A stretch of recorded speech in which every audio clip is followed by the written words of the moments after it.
오늘 말씀은요, 부활하신 예수께서 세 번째로 나타났을 때 일어난 이야기입니다.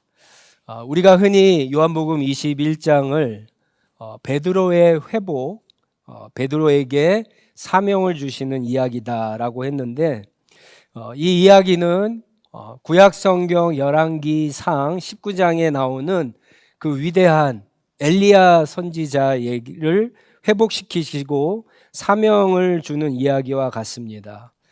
갈멜산에서 850대 1의 승리를 거둔 엘리야였지만 현실은 도망자였습니다. 이세벨에게 목숨이 뺏길 것을 두려워해서 엘리야 선지자는 도망을 가죠. 광야로 도망갔고요. 광야에서도 한참 들어가서 한 로뎀나무 밑에 도착을 합니다. 그리고는 우리가 전혀 상상할 수 없는 기도를 하나님 앞에 드리죠. 하나님, 이제 저를 죽여주십시오. 엘리야가 얼마나 낙심이 큰가를 보여주는 대목입니다. 하나님은 이때 천사를 보내서 먼저 음식을 배불리 먹이십니다. 그리고는 엘리야를 갖다 호렙산으로 인도하셔서 거기에서 다시 사명을 주심으로 회복을 시키십니다. 오늘 제자들의 상태도, 베드로의 상태도 비슷하죠. 부활하신 주님을 앞에서 2번이나 만났습니다.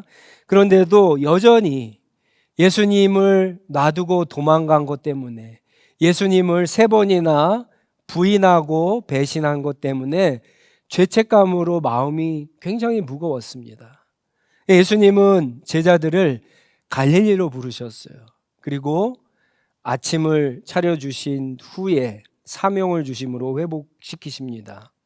한 가지, 베드로를 회복하는 장면과 엘리야를 회복하는 장면이 다른 것은, 베드로의 회복은요 공개적이었습니다. 퍼블릭하게 베드로를 회복시킵니다. 엘리야는 아무도 없는 광야에서, 아무도 없는 호렙산에서 하나님이 만나서 그를 회복시켰다면, 베드로는요 주님 앞에서, 제자들이 있는 앞에서 지금 회복을 하고 있습니다. 예수님께서 베드로에게 3번 물으시죠. 요한의 아들 시몬아, 내가 나를 사랑하느냐? 요한의 아들 베드로야가 아니라 예수님을 만나기 전에 이름이 시몬이었죠. 시몬은 아주 작은 돌덩어리다라는 뜻이에요. 반석은, 베드로는 또 반석이라고 하는 뜻이고요. 베드로에게 요한의 아들 시몬아, 내가 나를 사랑하느냐 3번 물으십니다. 베드로가 3번 부인한 것을 의식하고 회복시키시기 위한 거죠. 베드로는 3번 그렇게 물으시는 것에 대해서 불안해했다라고 성경은 이야기합니다. 예수님께서 베드로에게 3번 물으신 것은요, 베드로가 정말 사랑하는가, 예수님을 제일 사랑하는가 확인하신 겁니다. 이것을 확인하신 후에 예수께서 베드로에게 사명을 주십니다. 그게 이제 우리가 읽은 내 어린 양떼를 먹여라, 내 양떼를 쳐라, 내 양떼를 먹이라 라고 하는 말씀입니다. 요한복음 10장에 보면 예수님은 당신이 선한 목자이고 예수님의 음성을 듣고 따라오는 양들이 내 양이라고 말씀하신 적이 있어요. 그러니까 오늘날로 얘기하면 예수님을 믿고 따라가는 저와 여러분, 그리스도인들, 성도들, 교회가 예수님의 양떼입니다. 양떼를 먹이라고 하는 말은 양들에게 주님의 말씀이죠. 성경 말씀을 전하라, 나누라, 먹이라는 말씀입니다. 양떼를 치라고 하는 이 말은, 이제 우리 한국 성경보다는 영어 성경이 더 쉽게 나와 있죠. 셰퍼드라고 해서 양떼를 돌보라, 목양하라, 이런 뜻입니다. 여러분, 이것은 단순히 사명이 아닙니다. 이것은 오늘 본문 말씀을 쭉 읽어보면은 우리가 예수님을 사랑하는 방법이고요. 그리고 예수님을 따라가는 방법이기도 합니다. 예수님이 베드로에게 제자들에게 사명을 주시기 전에 무엇을 질문하셨죠? 내가 나를 사랑하느냐 3번 질문하셨어요. 이 3번 질문했다라고 하는 것은 베드로가 3번 부인한 것에 대한 회복이기도 하지만 정말 예수님을 사랑하는가? 정말 다른 것보다 예수님을 더 사랑하는 것을 확인하신 겁니다. 그런 후에 사명을 주시거든요. 그렇기 때문에 이런 말이기도 합니다. 베드로야, 네가 나를 정말 사랑한다면 내 양떼를 먹이라, 내 양떼를 치라라고 하는 말이죠. 나를 정말 사랑하면 양떼를 먹이고 양떼를 치라고 하는 거예요. 나를 정말 사랑하는 것을 뭘로 증명하라고요? 내 어린 양떼를 먹이고 양떼를 치고 양을 먹이는 것으로 정말 네가 나를 사랑하는가를 증명하라고 하는 말씀입니다. 이 말씀은요, 사실은 그 전에 한번 하신 적이 있어요. 예수님께서 잡히시던 날 밤에 제자들의 발을 씻긴 후에 새 계명을 주신 적이 있죠. 그때 예수님이 어떻게 말씀하셨죠? 내가 너희를 사랑하는 것 같이 너희도 서로 사랑하라고 하셨어요. 내가 너를 사랑하는 것을 베드로야 아느냐? 너도 그래서 나를 사랑하느냐? 그러면 내 양떼를 먹이라, 내 양떼를 치라고 하는 이 말씀이 네가 나를 사랑하느냐? 내가 너를 사랑한 것 같이 그러면 너희도 서로 사랑하라고 하는 말과 똑같은 말씀입니다.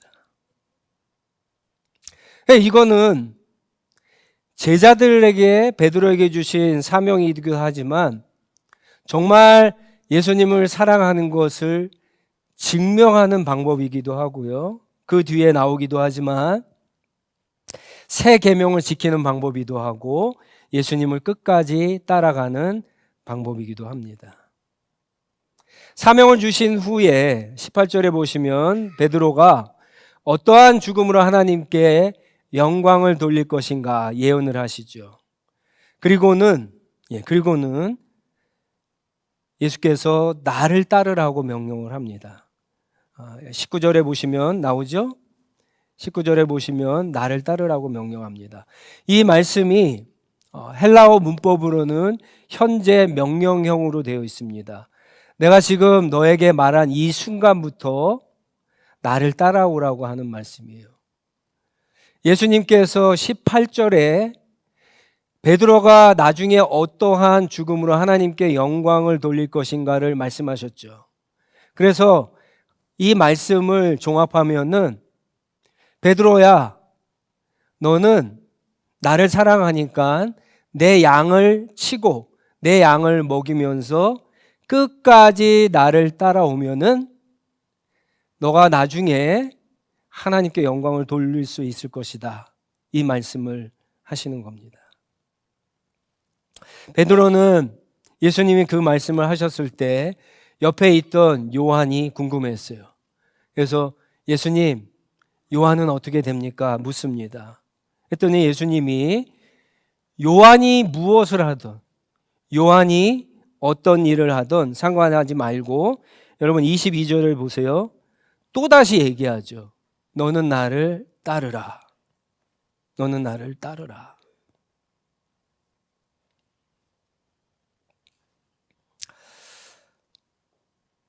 이 말씀이요. 여러분 요한복음에서는 예수님이 부활하신 후에 승천하시기 전에 마지막에 하신 말씀이에요. 마지막 그러면은 굉장히 중요한 말씀입니다. 여러분 좀 이상하지 않아요?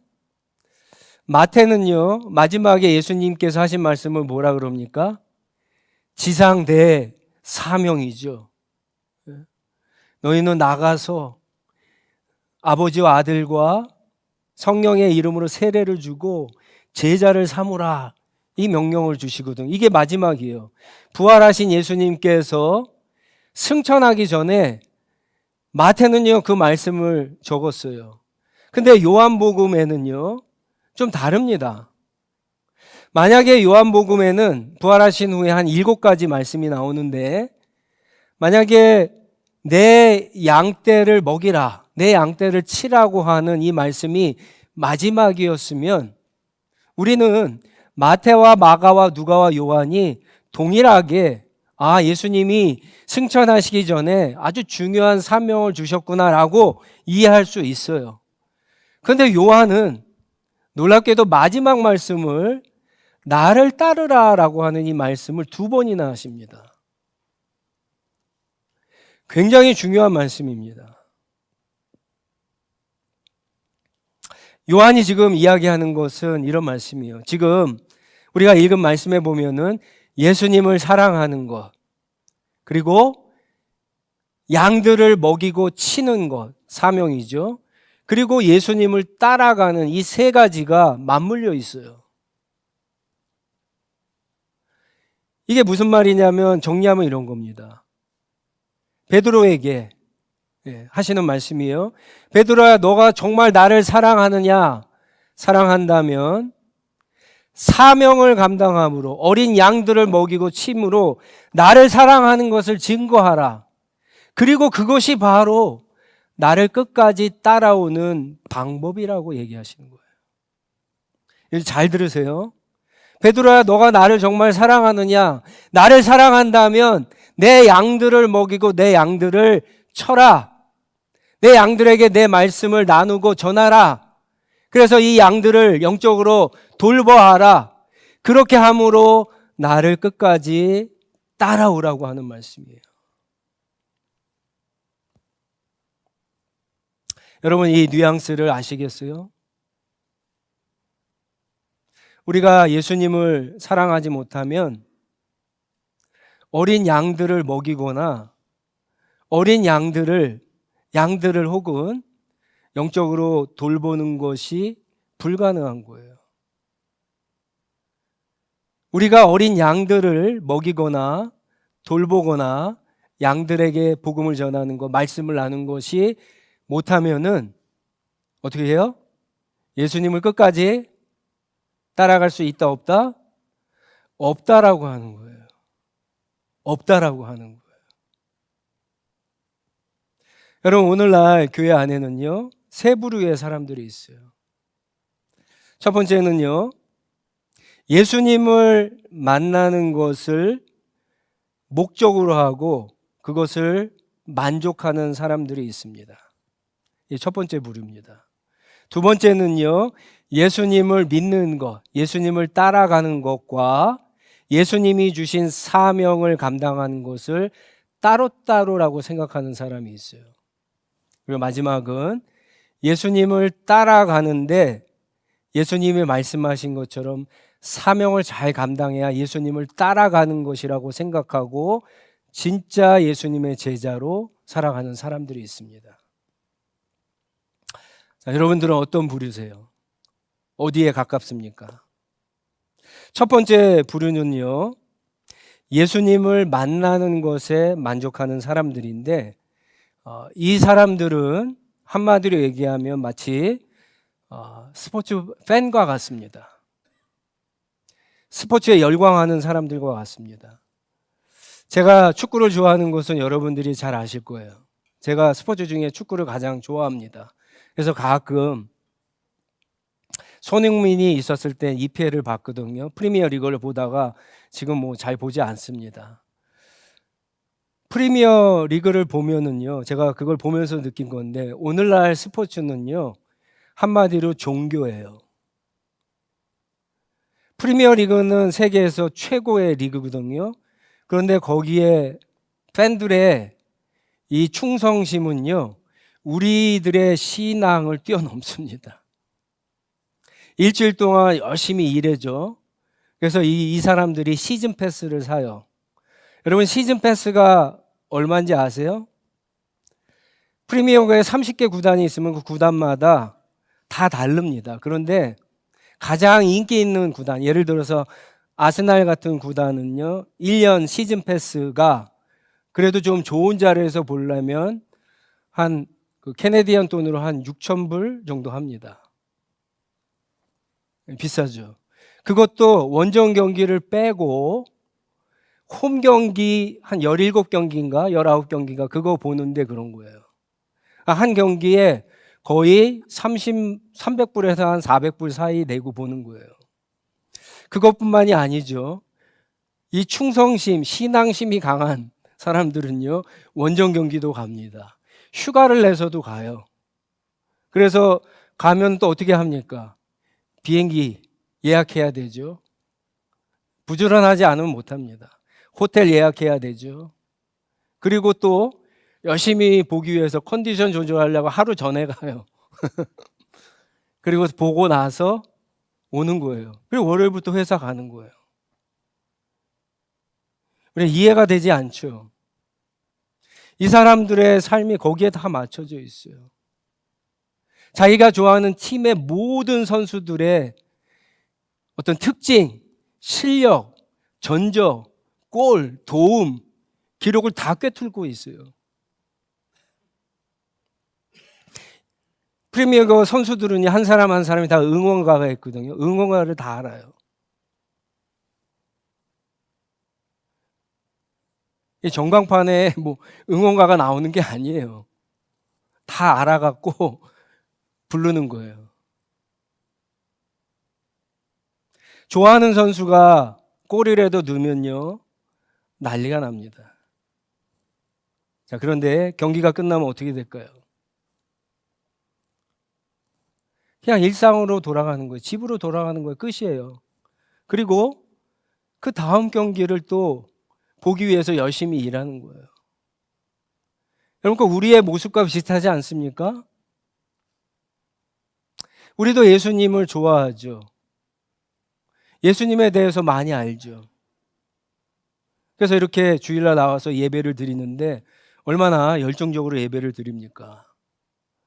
근데 예배가 다 끝났을 때 어떻게 하죠? 다음 주 예배를 기대하고 일상으로 돌아가는 거예요. 똑같습니다. 이 팬들이 여러분 기부도 많이 합니다. 좋아하는 선수가 봉사활동하고 그럼 봉사활동 같이 나가고요. 기부하라고 하면 기부도 해요. 우리보다 더 많이 해요.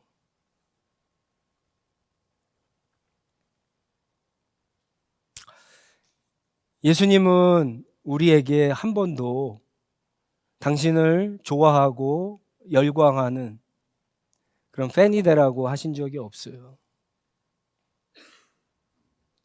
나를 따라오라고 말씀하십니다. 많은 분들은 예배를 통해서 하나님을, 예수님을 만나면 자신이 완전히 변화될 것이라고 착각을 합니다. 여러분, 예수님을 만나는 것은요, 이제 믿음 생활의 시작에 불과한 겁니다. 마치 이런 것과 같아요. 어두운 캄캄한 숲에 여러분들이 들어갔다고 생각을 해보세요. 거기에 등불을 하나 발견하면은 안심이 되죠. 그러나 그 어두운 숲에서 벗어나려면 어떻게 해야 됩니까? 그 등불을 따라 나가야 되는 거예요. 예수님을 만나는 것은 그 등불을 발견한 것과 같아요. 그러나 그 등불을 따라서 나가야지만, 예수님을 따라가야지만 자신의 삶이 변화되는 거예요. 예수님을 아는 것, knowing과 following은 다른 거죠. 두 번째 경우는 예수님을 따라가는 것과 예수님이 주신 사명을 감당하는 것이 다르다고 생각하는 사람들이에요. 저도 예전엔 그렇게 생각을 했어요. 여러분, 어린 양들이나 누군가를 말씀으로 먹이고 나누고 그 사람들을 위해서 기도하고 영적으로 돌보는 것은 쉬운 일이 아닙니다. 목사에게도 쉬운 일이 아니에요. 그래서 저도 예전에 한번 이런 경험을 한 적이 있어요. 물론 몬트리올에서 토론토에 이사 오면서 사역을 안 한 적이 있어요. 사역을 미리 찾고 오지 않았어요. 그때 처음에는 좋았어요, 저도. 자유가 있었어요. 근데 한 달, 두 달 지나면서 뭔가 불안한 거예요. 내가 목사가 맞나? 내가 신앙인이 맞나? 여러분, 시간이 흐를수록 뭐가 흔들리는지 아세요? 자기의 정체성이 흔들려요. 자기가 해야 되는 일들을 하지 않을 때에는 자기 정체성이 흔들리는 거예요. 여러분들이 한 달, 두 달 예배를 참석해보지 말아보세요. 진짜 참석하지 않으면 안 되고. 안 하면은요, 자기가 누구라고 하는 정체성이 흐려지는 거예요. 제가 어느 날 그러다가 깨닫는 게 이겁니다. 내가 사역을 하다가 힘들어갖고 잠깐 내려놨는데, 사역이 나를 여기까지 이끌고 왔구나. 제가 그걸 깨달았어요. 자식을 키워본 분들은 너무 잘 아실 거예요. 자식을 한번 생각해 보세요. 여러분, 우리 아이들 어렸을 때 말 안 듣고 얼마나 미워요. 미운 짓 9가지를 하다가 그냥 애들이 잘 대답한 것도 아니에요. 그냥 애들이 자는 모습만 봐도 얼마나 사랑스럽고 소중하고 예쁩니까? 그것 때문에 다른 게 다 해소가 되죠. 근데 여러분, 우리가 자녀를 키우다가 하나님의 사랑을 그렇게 알잖아요. 하나님이 내가 말을 안 듣고 그랬을 때 얼마나 우리를 싫어할 건가 생각하는데 그렇지 않아요. 우리가 말 안 듣는 자식을 싫어하지 않고 소중히 여기고 사랑하는 것 그 이상으로 하나님은 우리를 소중하게 여기시고 사랑하세요. 여러분, 자녀를 키워봐야지만 그걸 아는 것처럼 어린 양들을 목양해봐야 그런 것을 아는 겁니다. 아기를 먹이려면 여러분 어떻게 하죠? 부모가 난 배부르니까 알아서 먹어 이렇게 안 되잖아요. 내가 배고파도 내가 배불러도 아이에게는 여러분 좋은 음식 먹이려고 하고 그죠? 건강한 음식 먹이려고 하잖아요. 그래서 엄마가 없으면 아버지들도 유튜브를 보고 배워갖고 그렇죠? 먹이죠. 똑같은 거예요. 내가 다른 사람들을 말씀으로 먹이기 위해서 내가 하나님의 말씀 앞에 먼저 나가게 되어 있습니다. 그럼 누가 은혜 받죠? 내가 받는 거예요. 내가 받는 거예요. 내가 다른 사람을 영적으로 돌보기 위해서 어떻게 하죠? 내 힘으로 안 되는 것을 처음에 뼈저리게 느끼죠. 그래서 기도하는 거예요. 하나님 나에게 은혜를 달라고 하는 거예요. 하나님이 나에게 은혜 주시죠, 먼저. 내가 은혜 받는 거예요. 우리는 누군가를 먹이거나 누군가를 영적으로 돌볼 때 자기 것으로 하는 게 없어요. 예수님께서 제자들에게, 베드로에게, 우리에게 사명을 주시는 것은 예수님을 위해서가 아니라 사실은 우리를 위해서 주시는 거예요. 그렇게 어린 양들을 먹이고 양들을 영적으로 돌보는 가운데 끝까지 예수님을 따라올 수 있다라고 하는 겁니다. 저는 요한복음을 읽으면서 이 21장이 정말 궁금했습니다. 우리가 아는 것처럼 21장은 부록이에요.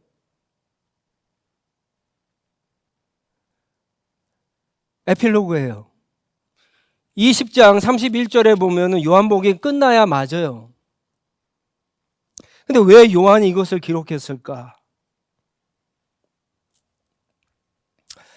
말씀을 준비하다가 제가 한 가지 드는 생각이 있습니다. 요한이 요한복음을 기록할 때는요, AD 90년에서 100년입니다. 이때는 이미 네로 황제부터 시작해서 기독교의 박해가 엄청나게 시작됐을 때입니다. 그래서 지금 요한이 얘기하고 있는 베드로는요, 이미 30년, 35년 전에 순교를 했고요. 여러분, 그 영화 다 보셨나요? 쿼바디스? 쿼바디스에 보면은 쿼바디스 도미네 그러죠. 박해를 피해서 로마에서 도망쳐 나오던 베드로가 길에서 로마로 들어가는 주님을 만납니다. 그래서 그 예수님께 묻잖아요. 쿼바디스 도미네, 주여 어디로 가십니까? 예수님이 베드로에게 그렇게 이야기하죠. 네가 내 양떼를 버리고 도망가니까 내가 다시 로마로 들어가서 십자가를 지겠다. 베드로가 깜짝 놀라서 로마에 들어와서 순교를 하죠. 거꾸로 십자가에 못 박혀 죽습니다. 이 말씀에는요, 7명의 제자가 나옵니다. 요한. 그 다음에 나오는 도마도 인도로 가서 순교를 하죠. 바돌롬의 나다나엘입니다. 요한이 되게 특이한 사람입니다. 왜 갑자기 나다나엘을 예수님이 처음 만난 사람으로 등장시키죠? 니고데모죠. 니고데모. 근데 왜 이 사람은 또 어떻게 됐습니까? 이 나다나엘은 나중에 이 나다나엘도 사실은 그 미켈란젤로의 영화의 그 최후의 거기에 보면은 나다나엘의 모습이 나오는데 한 손에는 칼을 들고 한 손에는 이 살가죽을 들고 있어요.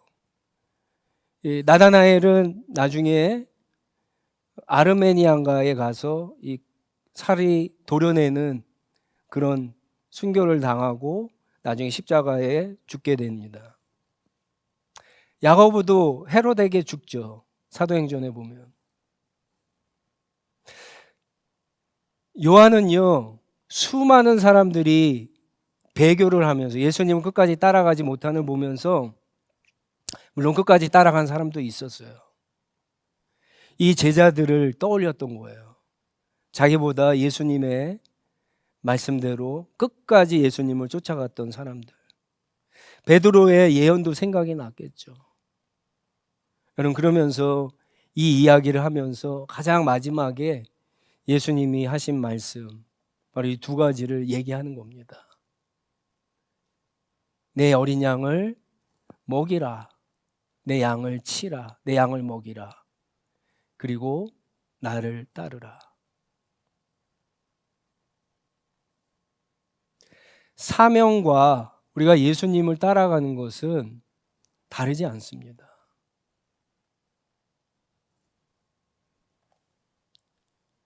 이거는 같은 거예요. 같은 거예요.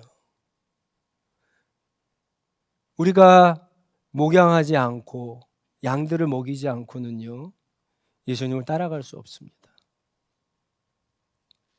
안 해보신 분들은 한번 해보시기 바랍니다. 어떤 분들은 이럴 수 있어요. 저는 제가 어린 양인데 어떻게 제가 어린 양을 먹일 수 있습니까? 먹일 수 없죠. 저는 그런 분들한테 얘기하는 게 아니에요. 그런 분들은 당연히 누군가가 먹여줘야 돼요.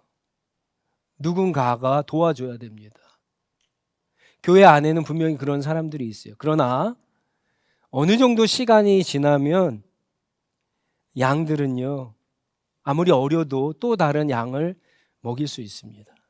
먹일 수 있어요.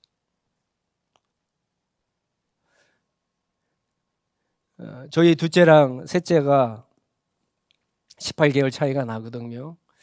우리 시온이가 여기 있는데 제가 우리 아이들 얘기하는 거 싫어하거든요. 근데 예를 들어서 얘기하면 그런 거예요. 우리 아이들이 어렸을 때 둘이 어렸을 때 배고프면 젖병을 2개 주거든요. 둘이 다 저르고. 그러면 주리가 젖병을 2개 가져와갖고 자기 하나 먹고 하나를 먹입니다.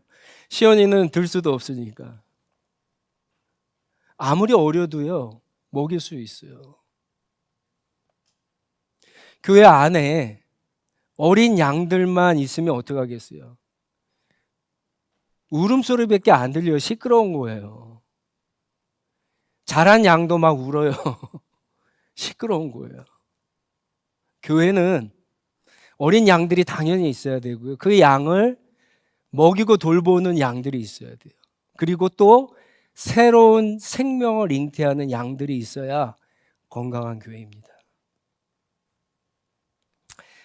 사명도 사명이지만 여러분, 먹이고 돌보는 것은 여러분 자신을 위해서 반드시 해야 되는 거예요.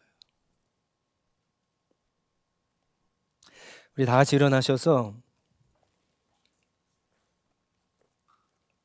같이 기도하겠습니다. 제가 내리는 요한복음의 결론입니다. 오늘 말씀이. 여러분, 우리는 자꾸만 문제가 우리 외부에 있다라고 생각을 해요. 네, 요한복음이 이 21장에서 주시는 결론은 우리가 예수님을 다른 어떤 것보다도 사랑하지 않는 게 문제고요. 우리가 누군가에게 말씀을 먹일 수 있는데 먹이지 않는 게 문제고요. 누군가를 위해서 기도하고 영적으로 돌볼 수 있는데 돌보지 않는 것이 문제입니다. 그래서 예수를 따라가지 않거나 예수를 따라가는 것과 사역을 서로 다른 것이라고 생각하는 것이 문제죠. 여러분, 오늘 주님이 저와 여러분에게 묻습니다.